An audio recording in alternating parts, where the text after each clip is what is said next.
E se o maior herói de uma nação nunca tivesse existido? Imagine um rei, um matador de gigantes, um poeta guerreiro que unificou tribos dispersas em um império dourado. Seu nome é Davi. Sua história é um dos pilares da civilização ocidental.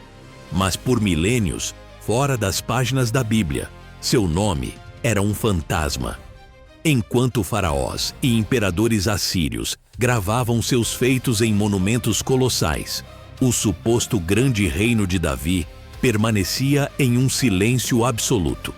Como isso é possível? Para descobrir, você precisa se inscrever neste canal, pois estamos prestes a desvendar um dos maiores mistérios da arqueologia. Até o final do século XX, a questão mal era debatida. A narrativa bíblica, para muitos, era a própria história. Mas então, um terremoto silencioso abalou os corredores da academia. Uma nova geração de estudiosos, conhecida como a Escola do Minimalismo Bíblico, lançou um desafio radical. Sua premissa era brutalmente simples e rigorosamente científica. A Bíblia não é um livro de história, mas um documento teológico, escrito séculos após os eventos que descreve. Para eles, a ausência de evidência não era apenas uma lacuna a ser preenchida. Era a própria evidência. A prova de que estávamos caçando uma miragem, um rei que existiu apenas na imaginação. O argumento minimalista era devastador. Onde estavam as inscrições? Os anais de reis vizinhos, como os egípcios ou mesopotâmicos, que meticulosamente registravam até as menores interações com reinos estrangeiros, não mencionavam nem Davi, nem seu suposto filho, Salomão. Onde estava a Jerusalém da Idade do Ferro, descrita na Bíblia? Uma capital imperial resplandecente? As escavações revelavam pouco mais que um vilarejo modesto. Para os minimalistas, Davi se tornava uma figura análoga ao rei Arthur da Bretanha, um herói cultural essencial, uma lenda fundadora criada para inspirar e unificar, mas não um homem de carne e osso. Um mito poderoso, mas ainda assim, um mito. E aqui, a poeira da arqueologia se transforma em uma tempestade cultural. Porque Davi não é um rei qualquer, ele é a pedra angular da identidade nacional de Israel, o ancestral da linhagem messiânica no judaísmo e no cristianismo, uma figura reverenciada no Islã. Questionar sua existência não era apenas reescrever um capítulo da história antiga. Era puxar um fio que poderia desfazer a tapeçaria de 3 das maiores religiões do mundo. A batalha não era sobre potes de cerâmica e ruínas de muralhas. Era sobre a própria natureza da memória, da fé e da verdade. Se Davi era uma invenção, o que mais poderia ser? A questão central se tornava quase insuportável em sua lógica. Como um monarca que supostamente governou por 40 anos e forjou um império do Egito ao Eufrates, pôde ser tão invisível? É possível que a história de um reino unido e poderoso tenha sido uma obra-prima de propaganda política, escrita muito mais tarde por escribas que queriam criar um passado glorioso para um presente incerto? O silêncio das pedras era ensurdecedor. Por décadas, parecia que o rei fantasma de Israel estava destinado a permanecer para sempre nas brumas da lenda.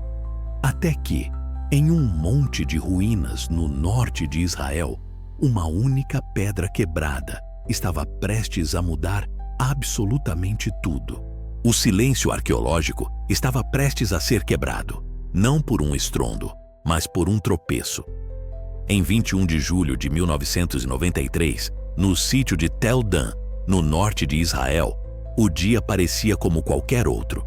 O sol implacável da Galileia castigava a equipe liderada pelo veterano arqueólogo Avraham Biran. Eles escavavam os restos de um portão monumental da Idade do Ferro, um trabalho meticuloso e, na maioria das vezes, repetitivo. A busca era por cerâmica, por fundações, por qualquer fragmento que ajudasse a contar a história da antiga cidade de Dan.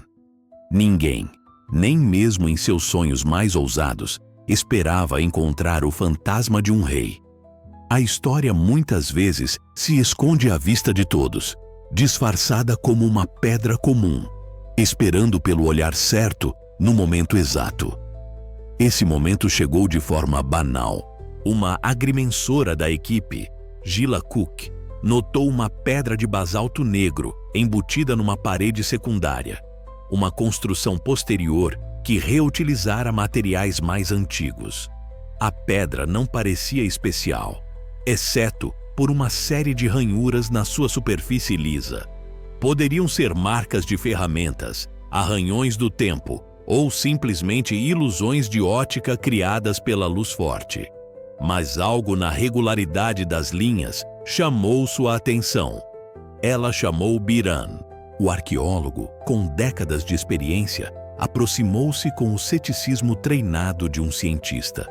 Ele passou a mão sobre a superfície, sentindo os contornos. Não eram acidentes da natureza. Eram letras. Letras gravadas deliberadamente, em um roteiro antigo e familiar, mas chocante de se encontrar ali. A pedra foi cuidadosamente removida e limpa. A poeira de quase 3 milênios deu lugar a uma inscrição fragmentada, mas inconfundível. O idioma era o aramaico antigo, a língua dos vizinhos e, frequentemente, inimigos de Israel. O texto parecia ser parte de uma estela de vitória, um monumento erguido por um rei arameu para se gabar de suas conquistas militares. Fragmentos de frases emergiram, falando de batalhas, de cavalos, de carros de guerra e da morte de reis. A equipe se debruçou sobre as 13 linhas parcialmente preservadas, traduzindo cada palavra com uma mistura de excitação e apreensão. Eles estavam lendo a propaganda de um inimigo, um eco de um conflito esquecido, congelado em basalto. Então, eles chegaram à 9ª linha. Um conjunto de letras, sem separação entre as palavras, como era comum na época, saltou da pedra. Bet, Yod, Tau, Delet, Wal, Dalet, B-I-Q-T, D-D-W-D. A respiração na pequena tenda de campo deve ter parado. Para um leigo, era apenas uma sequência de símbolos.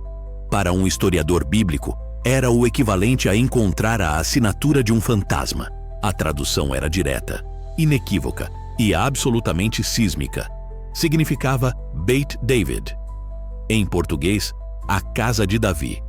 Não era uma menção a um indivíduo, mas algo ainda mais poderoso. A confirmação de sua dinastia, sua linhagem real, reconhecida e nomeada por um inimigo mortal no século IX a.C. O impacto foi imediato e devastador para o ceticismo acadêmico. A escola minimalista, que por décadas argumentou que a Casa de Davi era uma invenção literária posterior, foi confrontada com uma prova física e irrefutável. E a ironia era sublime. A primeira evidência extrabíblica da dinastia de Davi não veio de um monumento israelita glorificando seu maior rei, mas de um troféu de guerra, de um inimigo que se vangloriava de ter derrotado seus descendentes. O silêncio das pedras havia sido quebrado.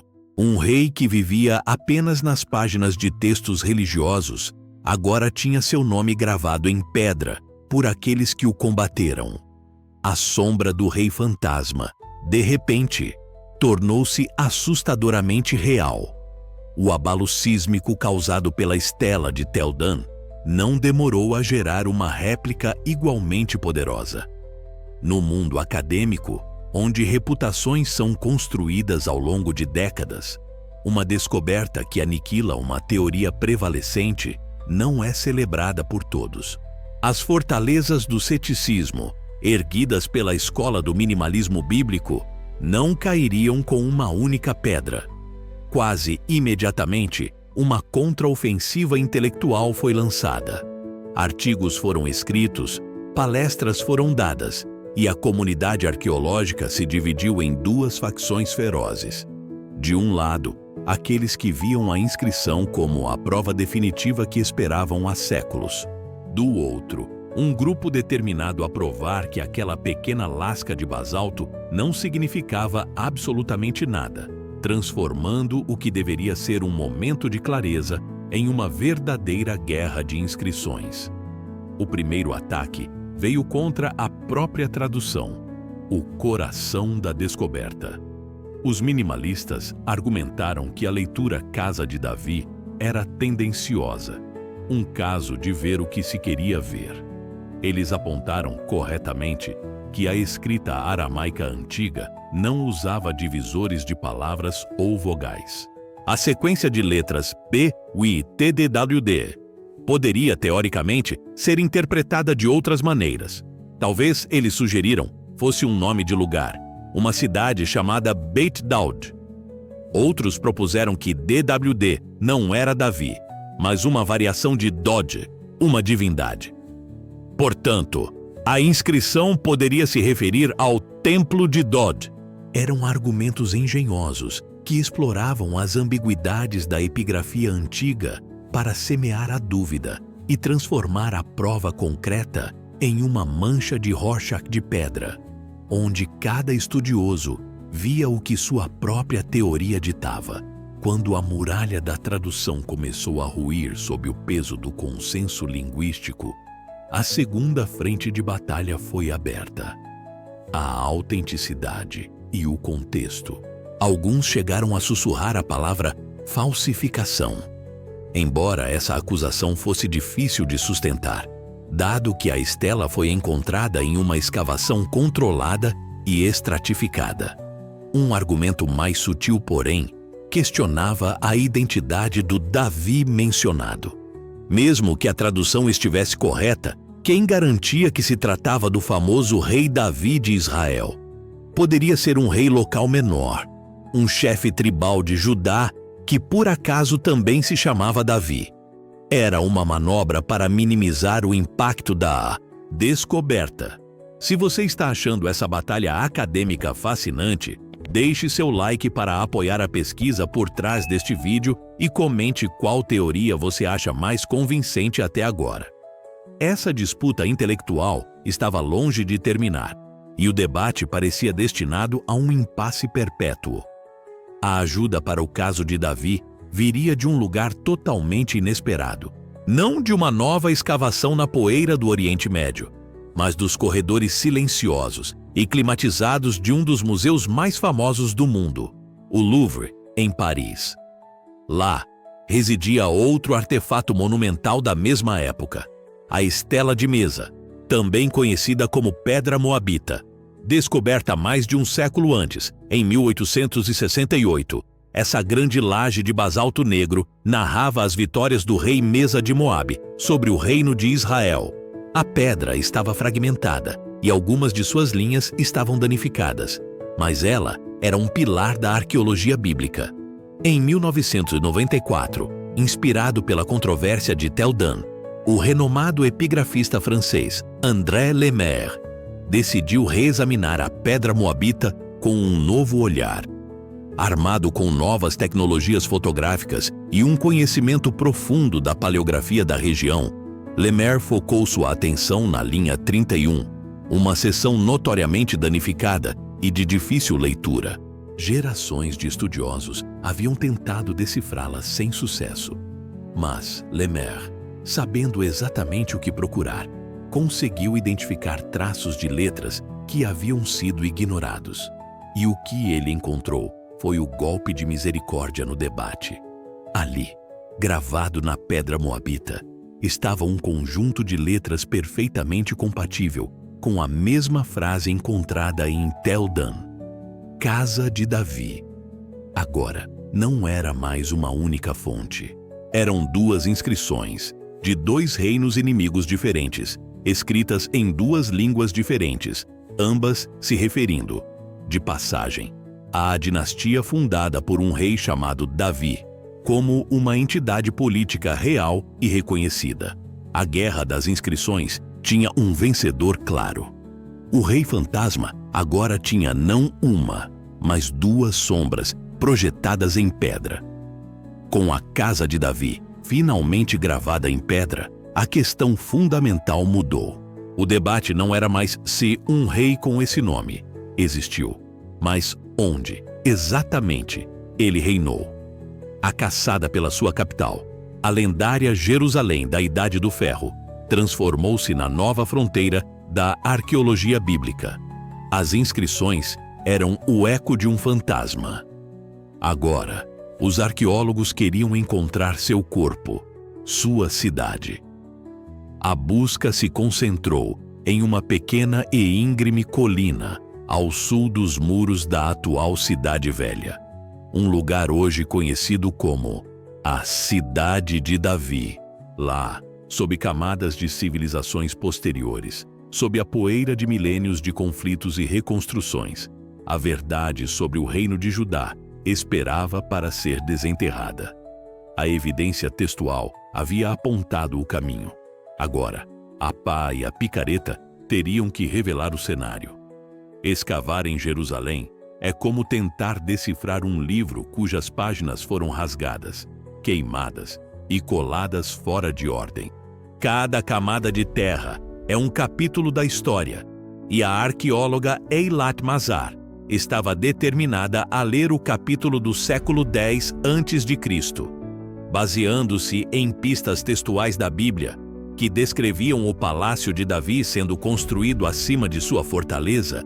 Mazar iniciou escavações em uma área específica da colina. O ceticismo era imenso. Muitos acreditavam que a Jerusalém daquela época era pouco mais que uma aldeia tribal, incapaz de suportar a arquitetura monumental descrita nos textos antigos. Qualquer estrutura significativa encontrada seria, na melhor das hipóteses, de um período muito posterior. Mas Mazar persistiu, acreditando que a ausência de evidência não era evidência de ausência. E então, ela encontrou. Lentamente, emergindo da terra, surgiram as fundações de uma estrutura colossal, hoje conhecida como a Grande Estrutura de Pedra. As paredes eram maciças, com mais de 1,5 metro de espessura, construídas com uma técnica e escala nunca antes vistas na região para aquele período. A cerâmica encontrada dentro de suas fundações, junto com outros artefatos, datava a construção precisamente para a época atribuída ao rei Davi. A localização correspondia perfeitamente às descrições bíblicas. Para Mazar e muitos outros, não havia dúvida. Este era o alicerce do Palácio de Davi, o centro administrativo de um reino poderoso e centralizado. A Cidade de Pedra estava finalmente revelando o legado de seu rei. A descoberta enviou ondas de choque pela comunidade acadêmica, mais uma vez. Embora a identificação da estrutura como o palácio pessoal de Davi permaneça um ponto de debate acalorado, sua mera existência foi uma refutação devastadora para a escola minimalista. Ali estava a prova física de que, no século X a.C., Jerusalém não era uma aldeia sonolenta, mas sim o centro de um poder político organizado, capaz de mobilizar recursos e mão de obra para projetos de construção monumentais. O Reino Unido, antes descartado como uma fantasia literária, agora tinha uma capital de pedra e argamassa. Davi, o homem, agora tinha um reino físico para governar, um lugar cujo poderio era grande o suficiente para ser mencionado com temor pelos seus inimigos, nas estelas de Tel Dan e Mesa.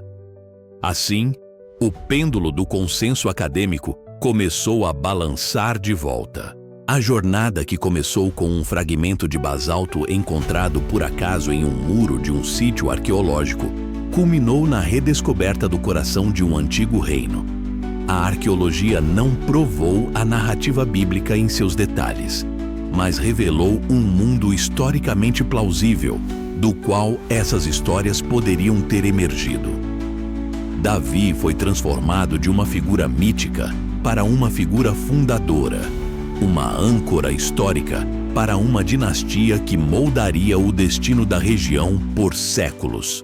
A história de Davi pode ter sido redescoberta, mas há outros gigantes do passado, cujas sombras ainda se escondem entre a lenda e a realidade. Para descobrir quem é o próximo, inscreva-se e ative as notificações. A próxima escavação está prestes a começar.